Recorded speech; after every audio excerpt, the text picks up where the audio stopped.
विजयनगर के राजा कृष्णदेव राय को अद्भुत व विलक्षण चीज़ें संग्रह करने का बहुत शौक था। हर दरबारी उन्हें खुश रखने के लिए ऐसी ही दुर्लभ वस्तुओं की खोज में रहता था ताकि वह चीज़ महाराज को देकर उनका शुभचिंतक बन सके तथा रुपये भी ऐंठ सके। एक बार एक दरबारी ने एक अनोखी चाल चली। उसने एक मोर को रंगों के एक विशेषज्ञ से लाल रंगवा लिया और उस लाल मोर को लेकर वह सीधा राजा कृष्णदेव राय के दरबार में पहुंचा और राजा से बोला, महाराज, मैंने मध्य प्रदेश के घने जंगलों से आपके लिए एक अद्भुत व अनोखा मोर मंगाया है। राजा कृष्णदेव राय ने उस मोर को बड़े गौर से देखा। उन्हें बड़ा ताज्जुब हो रहा था। लाल मोर वास्तव में आपने हमारे लिए अद्भुत चीज़ मंगाई है। हम इसे राष्ट्रीय उद्यान में बड़ी हिफाजत से रखवाएंगे। अच्छा, यह तो बताओ कि इस मोर को मंगाने में तुम्हें कितना रुपया खर्च करना पड़ा। दरबारी ने अपनी प्रशंसा सुनी तो वह प्रसन्न हो उठा। बड़े ही विनम्र भाव से वह राजा से बोला, महाराज, आपके लिए यह अनोखी वस्तु लाने के लिए मैंने अपने 2 सेवक पूरे देश की यात्रा पर भेज रखे थे।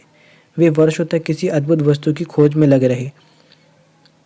तब कहीं जाकर मध्य प्रदेश के जंगलों में यह अनोखा लाल रंग का मोर मिला। मैंने अपने उन सेवकों पर करीब 25,000 रुपये खर्च किए हैं।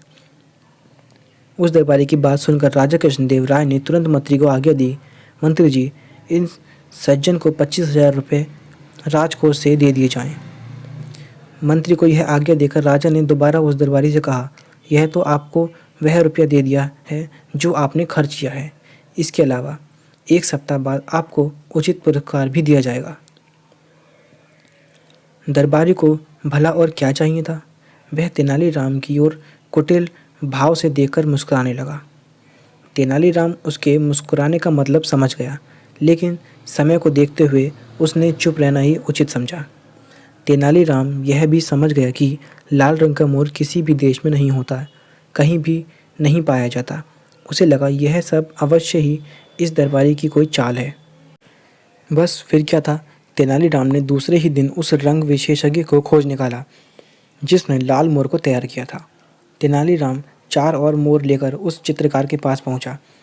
उसने उन्हें लाल रंग के रंगवा कर तैयार कराया और उसी दिन उन्हें दरबार में ले जाकर राजा से कहा, महाराज, हमारे मित्र दरबारी ने 25,000 से केवल एक लाल मोर ही मंगवाया था और मैं सिर्फ 50,000 में उससे भी अधिक सुंदर 4 लाल मोर ले आया हूँ।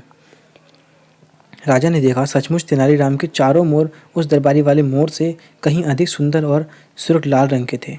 राजा को आज्ञा देनी पड़ी, तेनालीराम को राजकोष से 50,000 रुपये फौरन दे दिए जाएं।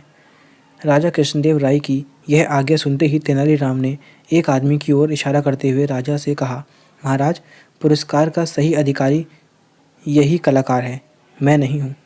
यह आदमी एक अनोखा चित्रकार है। यह किसी भी वस्तु का रंग बदलने की कला में निपुण है। इसी ने नीले मोरों का रंग लाल करने की कला दिखाई है। अब राजा को सारा गोरख धंधा समझते देर नहीं लगी। वह समझ गए कि पहले दिन दरबारी ने उन्हें मूर्ख बनाकर रुपये ठगे थे। राजा ने फौरन ही उस दरबारी पर 25,000 लौटाने के साथ ही 5,000 रुपये का जुर्माने का आदेश दिया और चित्रकार को पुरस्कृत किया। दरबारी बेचारा क्या करता, वह अपना सा मुँह लेकर रह गया। राजा कृष्णदेव राय को खुश करने की सनक के चक्कर में 5,000 रुपये भी गंवाने पड़े।